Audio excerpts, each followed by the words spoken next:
So I just want to reiterate what Shannon said. This is really a presentation aimed at a general audience and not assuming any statistical knowledge or previous experience in modeling or anything like that. However, in follow-on sessions that I'm sure that Shannon will talk about later, we will cover all different parts and aspects of BN modeling. So don't be concerned if you wanted something more technical. There'll be lots of opportunities to do that. So there we go. So we'll start off with a why. And the why is because it is a graphical modeling tool. It's really good from a visual perspective to engage with stakeholders. So here you can see people in a cheetah conservation workshop where we even just used little sticky notes, and they would then think about, well, what exactly are the key things that we need to take into consideration. And then on the right, you can see Kerry is sort of making notes. We then transcribe that into a BN. And the beauty of that is that you find that the stakeholders engage with the model. And a lot of the complexity that you would typically have with other types of modeling are hidden from people. So it's a very inviting way to model. And you take your stakeholders along with you for the entire journey, from the time that you initially interact through to model development and testing, so to test the veracity of the network. The other amazing thing, and I said a bit at the start, making sense from chaos, is that when you want to model a system, you can use absolutely all the information that's available to you to give you the best possible picture and perspective of what you are trying to model. So in a Bayesian network, we can combine diverse sources of information. So, whether it's model output, whether it's empirical data, whether it's expert knowledge, published literature or grey literature, whatever we have, we can combine all of that in our model. Now, on the other side of the spectrum, from having too much data, you might have data paucity. And so, for example, in my initial research, that was certainly the problem. When you deal with vulnerable or threatened species, you do not have the luxury of a whole lot of data at your fingertips. However, you typically have access to experts that have been in that field for a long time. So that is then when we can really leverage their knowledge and represent that in a BN. The other thing is that it might be particularly difficult to go and get the information you want, or you might have budget constraints as well. So in those situations, again, we need to sort of think, well, are there other ways in which we can obtain the information? Or is the meter that we've got not calibrated finely enough for the levels we want? Now, with experts, it is great if you can make the best use of your experts, but you might also find that with experts, you will get differing opinions. And the important thing that I mentioned there, a quote from Keith, is that the fraction of experts who hold a given view is not proportional to the probability of that being correct. And that was an experience we actually found in a workshop working with cheetah conservationists, where the majority had a certain view and one person had a different view. And having been given the opportunity to explain why their view differed, the others were on board with it. So you don't always have to all come to the same conclusion. It's good to also have different perspectives and look at the model from these different points of view. So how would we use expert knowledge? Well, first of all, to actually to elicit what are the main factors that are key to what we're modeling. How do they interact with each other? what is the structure? So we then build up the structure of the model using our experts, and they would help us provide probabilities, because what I'll show you later on is just a very simple little model, and behind each of the factors, there's a little probability table. And also they can help with the network veracity. So this hopefully will never occur where there's no time for thinking and you just make a management decision, because Bayesian networks actually helps you to make decisions even when there's uncertainty around you. So it's a structured approach to making decisions. And the reason for that is that we can capture uncertainty explicitly. So there's some excellent literature out there on uncertainty, and here's just a few of them. And one of them is actually from one of the members of our society who's here today, Bruce. He's written that as well. So I think that's all I wanted to say about capturing uncertainty, I think. So basically we use uncertainty to quantify. So typically in a Bayesian network, we use probabilities to quantify uncertainty. And the probability we assign to uncertain events are typically dependent on like the context we're modeling in and certain assumptions we make.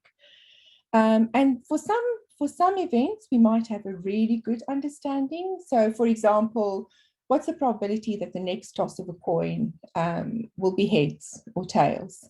However, you might not be as, it might not be as well defined to say, well, what's the probability that a tree is going to fall on my house next year or something like that. So we also want to be able to update our beliefs as we observe new evidence. So that leads us nicely then into what is a Bayesian network. So just stepping back a little bit in history, I thought I'll give you a quick little history lesson. So Thomas Bayes was born in 1702 to Anne and Joshua Bayes. Now, the Reverend Joshua Bayes was one of the first of 6 publicly ordained nonconformist ministers in England. And why that's important is that typically with those ministers is they would have their children privately educated. And so there's speculation that Thomas had the advantage of being taught by Abraham de Moivre, who was an eminent French mathematician who fled France due to persecution of Protestants. And de Moivre was also friends with Edmund Halley and Isaac Newton.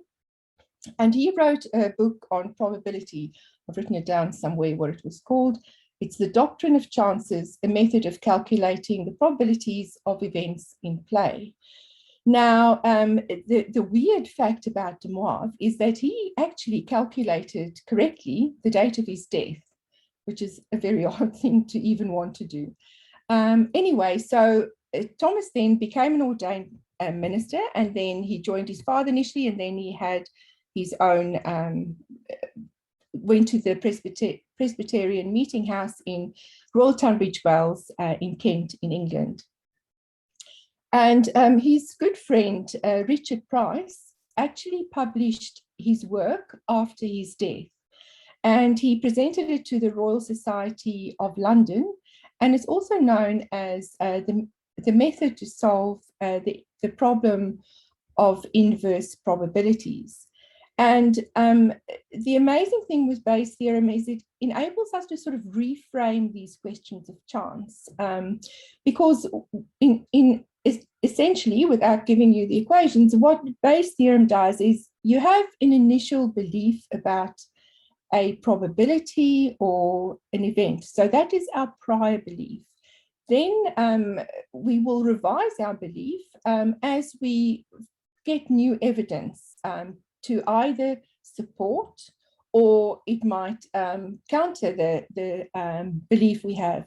But in any way, the point is we take on board this new data or information that we have to then calculate a posterior distribution, a posterior probability. And it's a very intuitive way of dealing with probabilities. Now, moving on to modern day, today Pearl is credited with the development of Bayesian networks. And he also received a Turing Award in 2011.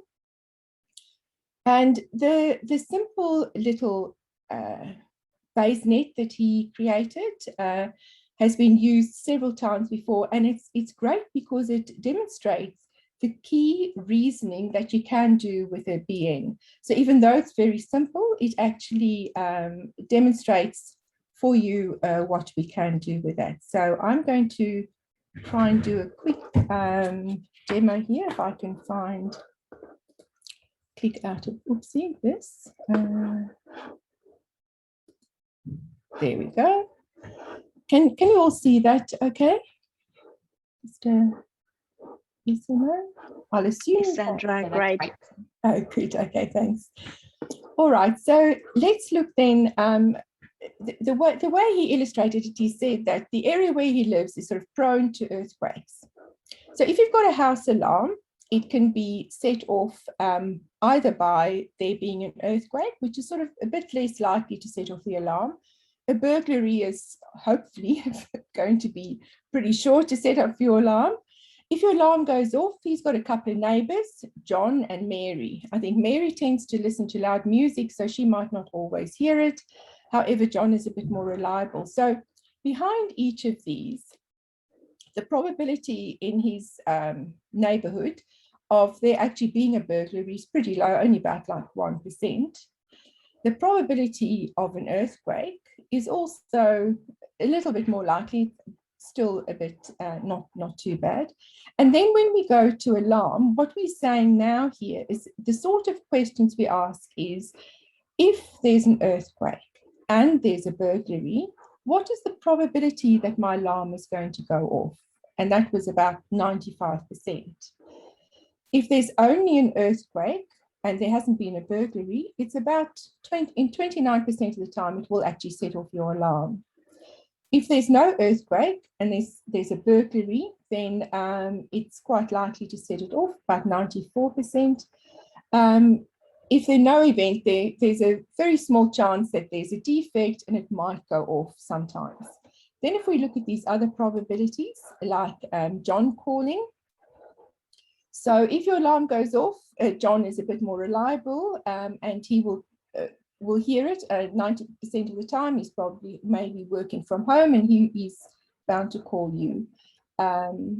There's still a small chance he might call you because he might get confused with hearing something else. Mary, however, is a bit less likely to call you because you might not hear the alarm going off. And therefore, she's also, if the alarm doesn't go off, it's very unlikely she's going to call you. Now, so what we've done now, effectively, is we've modeled it in a causal way, which is often the way that these models are built. It doesn't have to be, but that is normally the general way of doing it.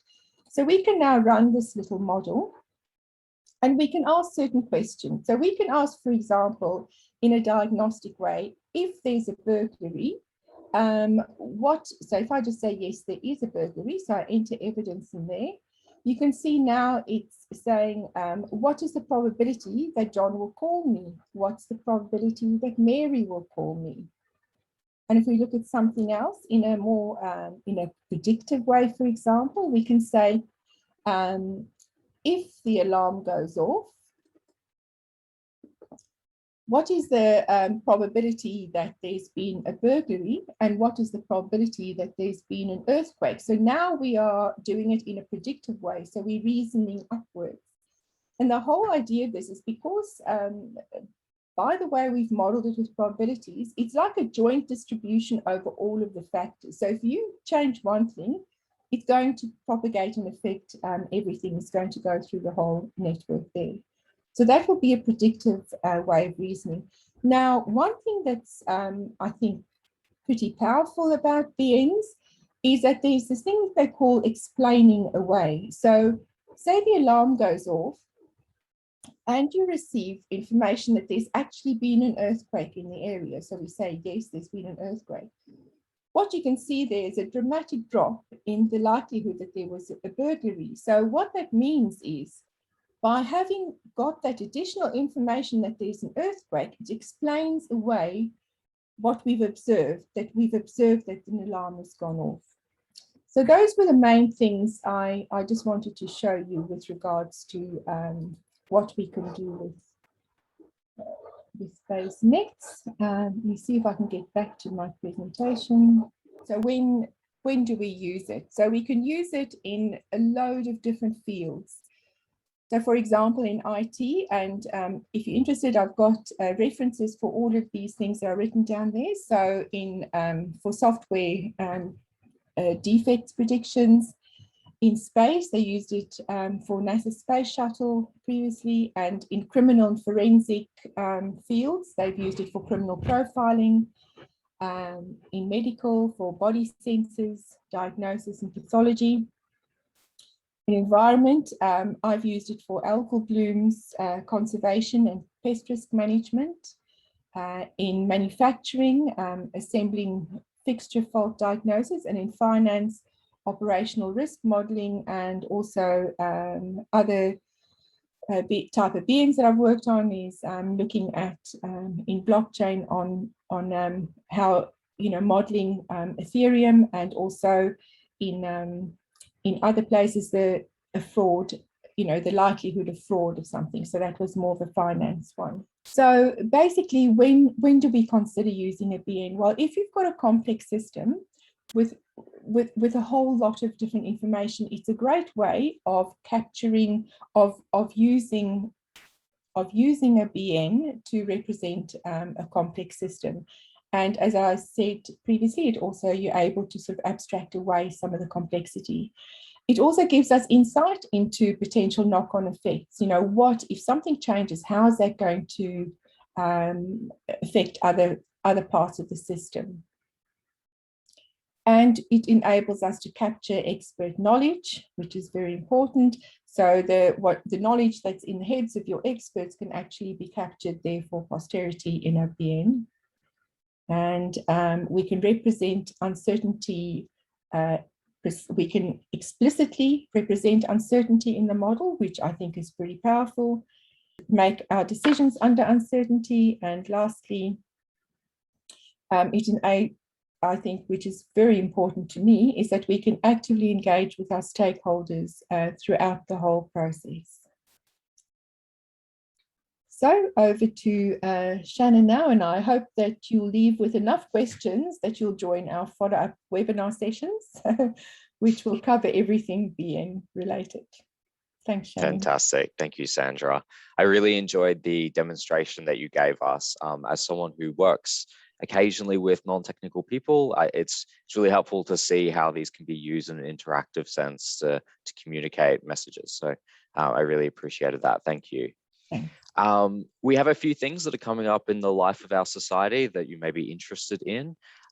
Firstly, we have our annual conference that is running from the 15th to the 18th of November. It's an online conference, so if you're not based in Australia, then you're still able to join. And that would be a great opportunity for people to share research and connect with other people working in this space. So we encourage you to check that out. There are details to follow on our website, which you can see linked there. This is the first webinar in our series. The next webinar is entitled The Many Faces of Probability, brought to us by Dr. Bruce Marcotte. That'll be running from 12 to 12:30 p.m. Australian Eastern Standard Time on the 2nd of September. So you can look forward to that. And we would love for you to connect with us via our socials. So you can see there, our Twitter handle is ABNMS_science, and we have a YouTube channel as well, ABNMS -BN modeling. And please connect with us and join our mailing list, contact@abnms.org.